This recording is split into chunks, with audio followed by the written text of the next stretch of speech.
저는 오늘 무엇을 전하는가 라는 말씀의 제목으로 함께 은혜 나누기를 원합니다. 예수님께서 지난 시간에 사두개인들의 도전을 물리치자 또다시 바리새인들이 등장하여서 계명의 문제를 언급하며 거들먹거리는 모습을 보았습니다. 그것이 34에서 36절에 대한 모습이죠. 여기서 바리새인들이 질문한 목적은 무엇이었을까요? 예수님을 시험하기 위해서였습니다. 바리새인들이 이런 계명을 가지고 무언가 얻게 뿜뿜하며 이야기했던 주요한 목적은 예수를 시험하고자 하여 이렇게 했던 것이죠. 바리새인 가운데 특별히 율법사가 등장하는데요.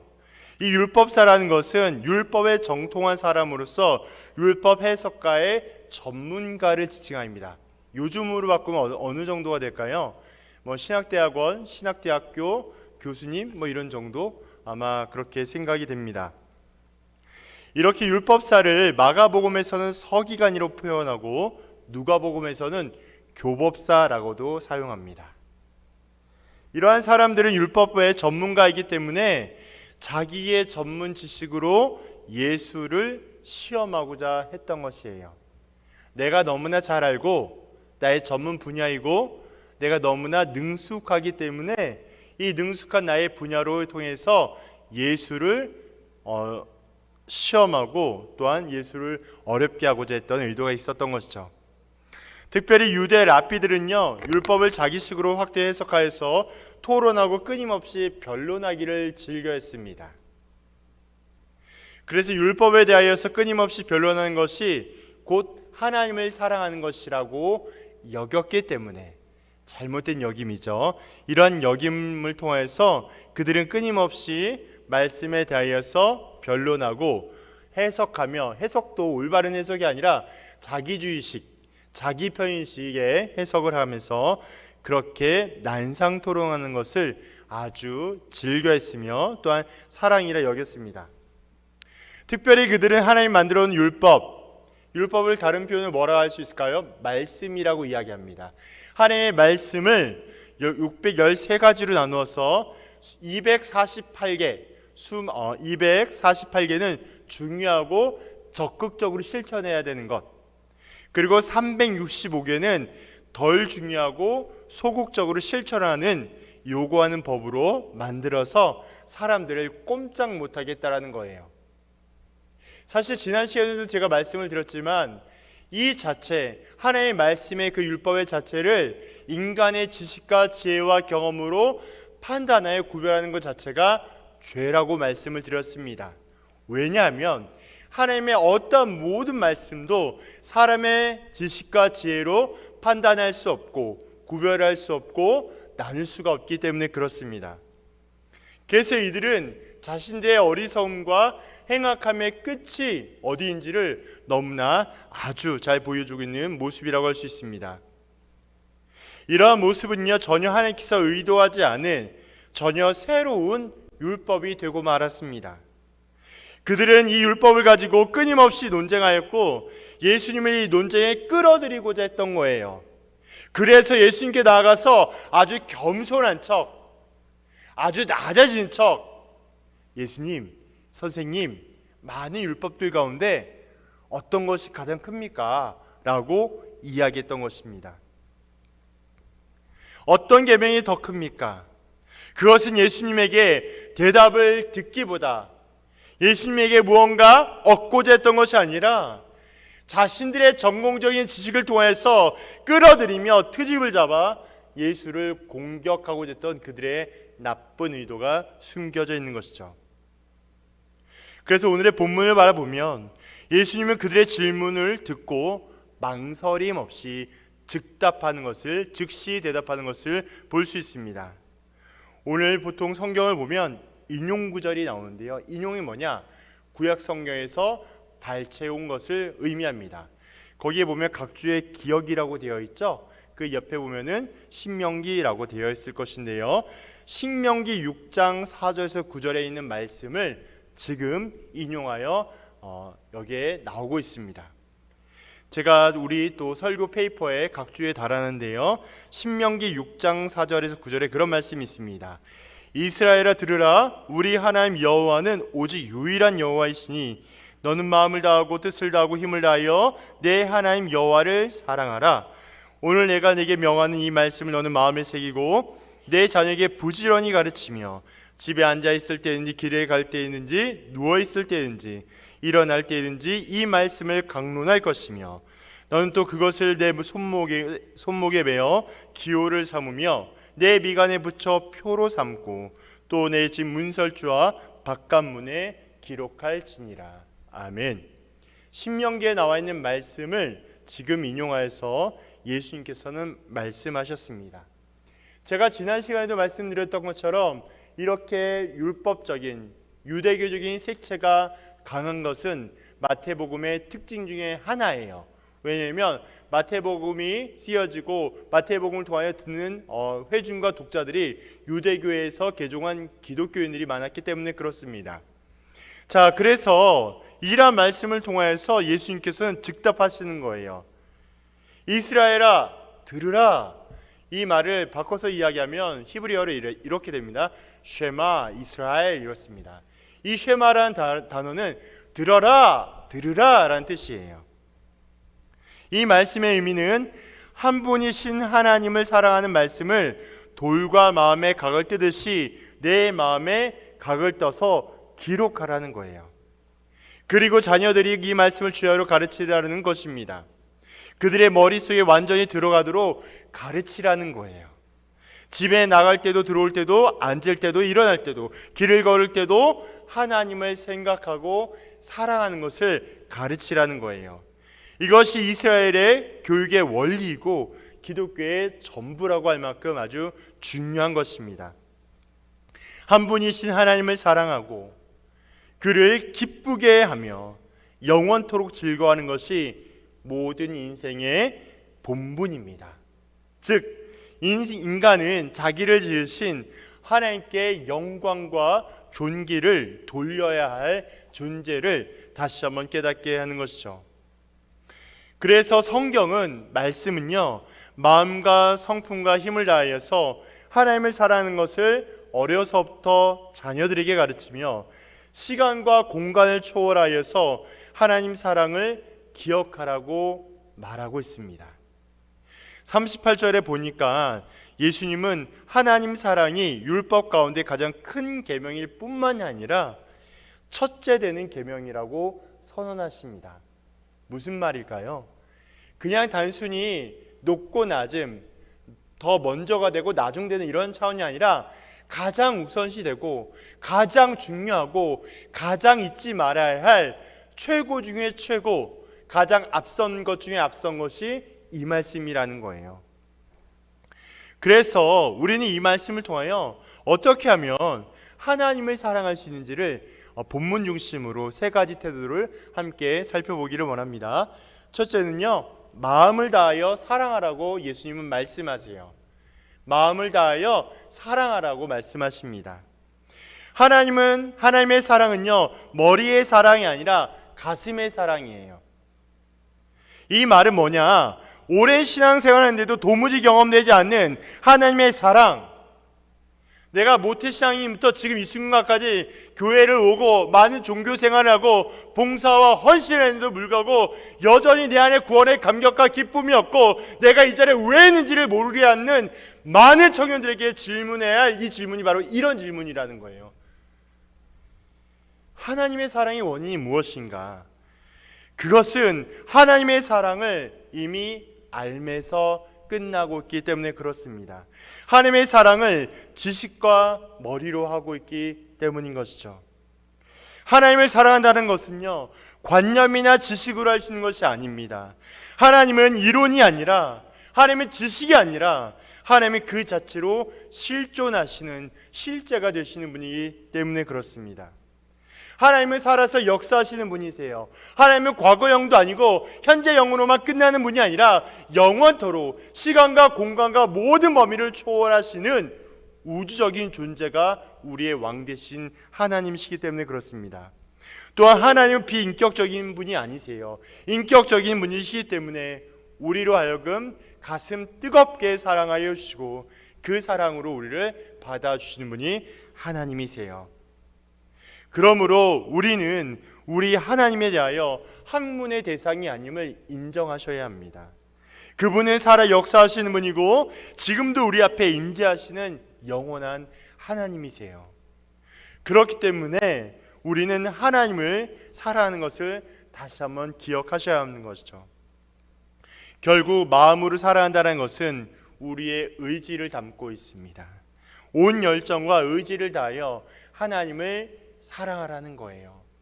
내가 되지 않은 상황 속에서 어려움을 만나거나 시험을 만날 때마다 다른 것을 바라보며 생각하는 것이 아니라 하나님을 인정하고 하나님께 의지하며 하나님께 집중하게 하는 것, 그것이 마음을 다하여 사랑하는 우리의 마음과 태도가 될 것입니다.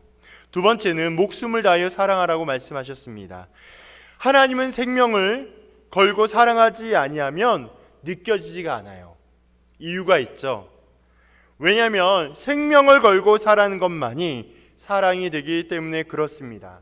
가장 단적인 예로 우리 부모님이 우리 청년, 우리 여러분들에게 사랑하여 주실 때 어떻게 사랑할까요?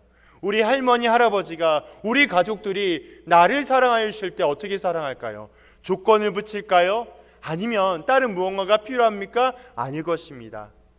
물론 상황과 환경에 따라 조금 차이가 있을 수 있겠지만 기본적으로 일반적인 상황으로 바라볼 때 부모님께서 우리에게 주시는 사랑은 무조건적인 사랑이에요. 어떤 것을 요구하지 않는, 끝없이 주실 수밖에 없는 사랑, 그 사랑을 의미하고 있습니다. 그처럼 우리의 부모님을, 우리의 형제 자매를 우리는 이렇게 사랑해야 한다는 거예요. 그 사람이 병이 들었든지 건강하든지, 그 사람이 예쁘든지 그렇지 않든지 어떠한 조건과 환경을 고려하지 않고 사랑해야 그것이 진짜 사랑이라는 것입니다. 사랑은 따지는 것이 아니에요. 조건이 있는 것이 아닙니다. 상대적이지 않습니다. 진짜 사랑은 생명을 거는 것. 왜요? 예수님께서 생명을 다하여 우리를 사랑하여 주셨기 때문에 그렇습니다. 가장 높으신 하나님을 사랑하는데 어찌 그렇게 시시한 사랑을 할 수 있겠습니까? 자기 자신이 그렇게 하나님을 향하여 시시한 사랑을 해놓고 어찌 하나님께 위대한 사랑을 요구할 수 있겠냔 말입니까? 하나님은 우리를 어떻게 사랑하시나요? 하나님께서는 그분의 생명을 다하여 우리를 사랑하여 주셨습니다. 그분은 하늘의 영광 보좌를 버리시고 이 땅에 오셔서 우리를 향하여 온전히 용서하여 주시고 사하여 주시고 섬겨주신 사랑을 보여주셨습니다. 자기의 독생자 아들 예수를 십자가에 처참하게 죽이게 하시고 우리를 사랑하여 주셨습니다. 그런데 우리는 너무나 그저 그렇게 하나님의 사랑을 받는다라는 것이 문제라면 문제일 수 있겠습니다. 자신의 사랑이 변덕으로 인하여 바뀌어지듯이 하나님의 사랑도 그렇게 바뀌어지는 것이 아닐까라는 생각도 하긴 합니다.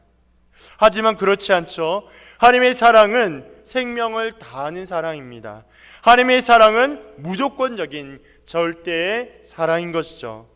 이런 하나님의 사랑을 기억하며 우리도 남을 향하여 이웃과 가족과 친구와 모든 사람들을 위하여 사랑할 줄 알아야 합니다. 세 번째는 뜻을 다하여 사랑하라고 하셨습니다. 온 정성을 다하여 모든 생각과 의지를 동원하여 사랑하는 것을 의미하는 것입니다. 우리가 동원할 수 있는 모든 힘과 능력, 즉 돈과 시간, 열정, 은사를 다하여 하나님을 사랑하라는 거예요. 때로는 자신에게 아무 유익도 없고 영광도 없고 빛도 없는 일이지만 보이지 않는 하나님을 기억하고 사랑하는 그 마음 때문에 우리는 시간을 들이고 정성을 구별하며 성실히 수고하는 사랑, 그러한 사랑을 하는 이들을 존경하며 부러워하기도 합니다. 이처럼 하나님에 대한 사랑은요, 상대적이거나 일시적일 수가 없습니다. 하나님은요, 최상의 존재요, 최고의 존재입니다. 최고의 존재에게 드리는 나의 사랑은 가장 최선의 것, 최상의 것을 드려야 하는 것이죠. 이것이 바로 참된 사랑인 것입니다. 예수님께서 말씀하신 하나님의 사랑하는 방법은 전인격적으로 절대의 헌신의 자세로 하나님을 사랑해야 함을 교훈하고 있습니다. 사도 요한은 하나님을 사랑하는 것이 어떻게 하는 것인지 요한일서 말씀을 통해 명확하게 보여주고 있습니다. 제가 읽어드릴게요. 하나님을 사랑하는 것은 이것이니 밑줄 우리가 그의 계명들을 지키는 것이라. 그의 계명들은 무거운 것이 아니로다.